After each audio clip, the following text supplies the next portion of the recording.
Oh, I got a story for you. You'll like this one. Okay. So I was one night in Chicago. I was. I used to walk more until I heard some stories, but Okay. Okay. now I don't. I try not to walk at night, especially Yeah. in certain areas. Yeah. Here's the thing. Chicago is on. It's not as dangerous as people think.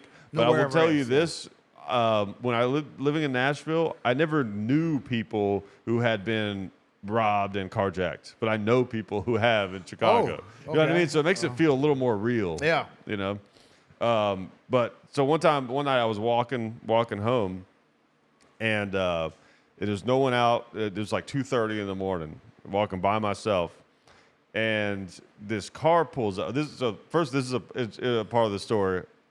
I was wearing this big jacket that I have that I don't know if you ever seen me wear it. Probably not, but it looks like a Vietnam jacket. It's not actually a military jacket, but it looks like just a big like Vietnam era, like an M65 type coat, right?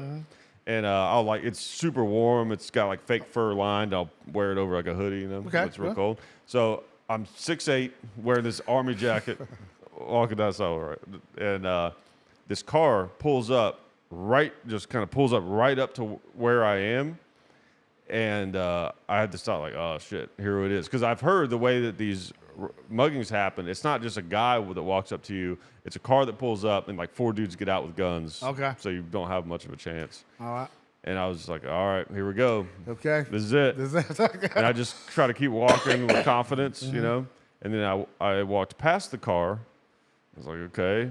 And then as I walked past the car, I got just a little bit ahead of it. Then it pulled up again quickly to where I then was again, right next to me. And I was like, okay, now this is bad. All right. And then they didn't get out, and I just kept walking, and they eventually just kind of sped off. My theory is, now it could have been a coincidence, of course, but my theory is that there was an argument in that car. And whoever took the side of, let's not fuck with this guy, won. Okay, all right. Yeah. They're flipping coins. 2 out of 3. Yeah, there's got to be somebody else. Look how big he is. Come on. Yeah, just come on. Are you serious? This guy? If anyone had a gun, it's got to be this guy. Come on, this guy's got. I think I seen him before somewhere. Yeah, exactly. I'm not sure. Hey, oh shit! Doesn't his dad make those videos? Damn, he's got a Uzi. So, dude, they just drove off. Yeah, I mean, again, it might have just been nothing, but it seems pretty. You know what I mean? Like, what are the odds at 2:30 in the morning? There's no one else out. There's nothing open on that street that they were going to.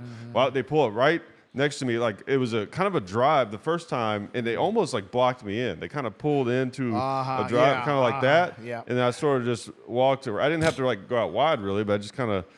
Walked around, and then they kind of backed up, and then they again pulled up to where I was after a little bit. And then guy. Yeah, that was somebody was having second thoughts. That's what it felt like. Yeah, you can pull that because you got that vigilante thing going on. Yeah. I'm a citizen, mind my own business. Yeah. Until somebody starts something, and then right. Yeah. Exactly. So good, great. It's scary. I'll tell you something about.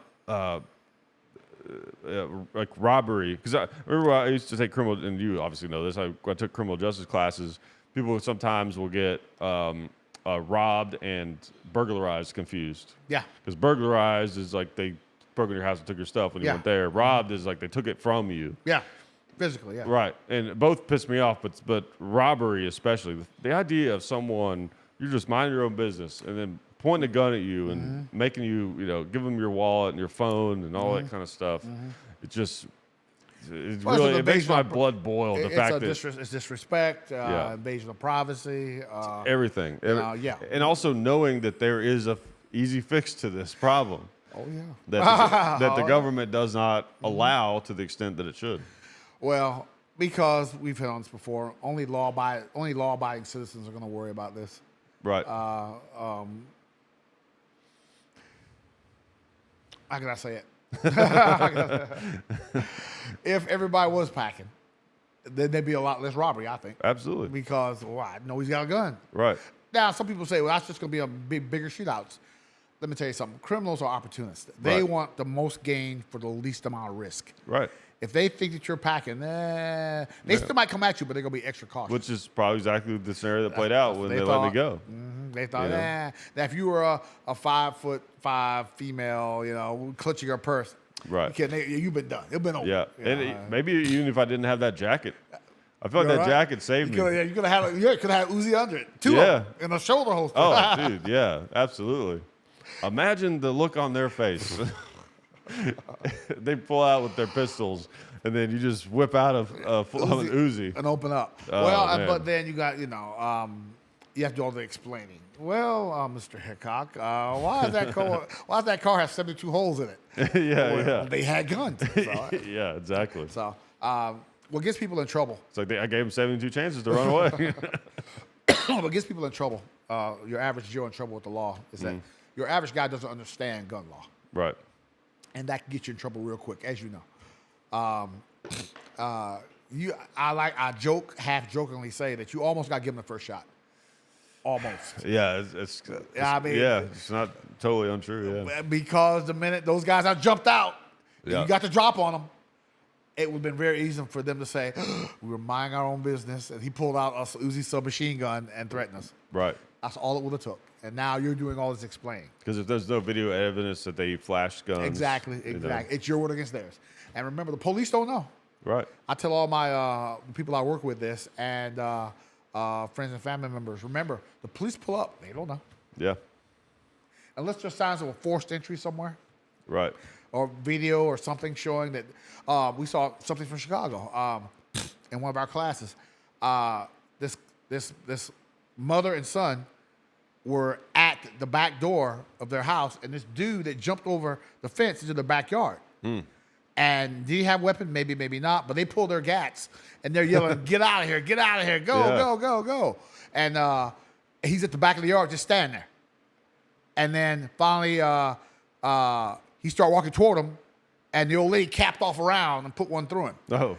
And then they called the ambulance, picked him up. There was an investigation, but what saved her was that she stayed in the house.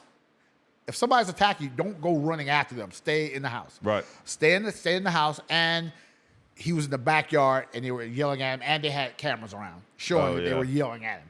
That's what saved her, because that guy, turned out to be unarmed, but all he had to say was, "I wasn't doing nothing."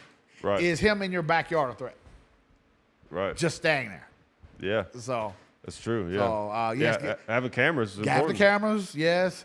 And remember, if he's just standing there, yes, he's on your property, but is he a threat to you? Right. I mean, but he screwed up, took that step toward him. He was done. Oh, yeah. Absolutely.